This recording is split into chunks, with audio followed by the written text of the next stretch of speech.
Hi bro, இந்த வாட்டி நம்ம வந்து பாத்தீங்கன்னா கொஷின் எடுத்துட்டு வந்துருக்கோம். எல்லாமே சாப்பிட்டுட்டு இருக்காங்க. ஏதாவது இப்போதைக்கு எடுக்கிற பாருங்க.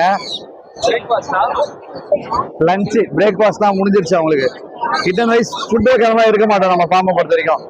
இவங்க வந்து ரெண்டுமே ஃபீமேல் கிட்டனு கொஷின். இவங்க வந்து பாத்தீங்கன்னா உங்களுக்கு வந்து 8500 வருது, 8500 வருது. ட்ரிபிள் கோட்டட் கிட்டனு. இவங்கெல்லாம் வந்து பாத்தீங்கன்னா ஒரு டிவார்மிங் மட்டும் பண்ணிருக்கு. 40 டைனடு. நம்ம ஃபார்மை பொறுத்த வரைக்கும் சென்னைக்குள்ள டிரான்ஸ்போர்ட் இருக்கு. வெளியே இருந்தவங்க டைரக்டா விசிட் பண்ணி எடுத்துக்கலாம். இதெல்லாம் 40 டைன் பண்ணி வேக்சினேஷன் டிவார்மிங் பண்ணியே கொடுத்துட்றோம். ஓகேங்களா? இது இல்லாம பாத்தீங்கன்னா பியூர் பொசிஷன் எடுத்துட்டு வந்திருக்கோம். கிட்டன் போர்டிங், அதுக்கப்புறம் பாத்தீங்கன்னா ஸ்பா, இது எல்லாமே நம்ம கிட்ட இருக்கு. எங்க கிட்ட கிட்டன் வாங்குறது மட்டும்தான்.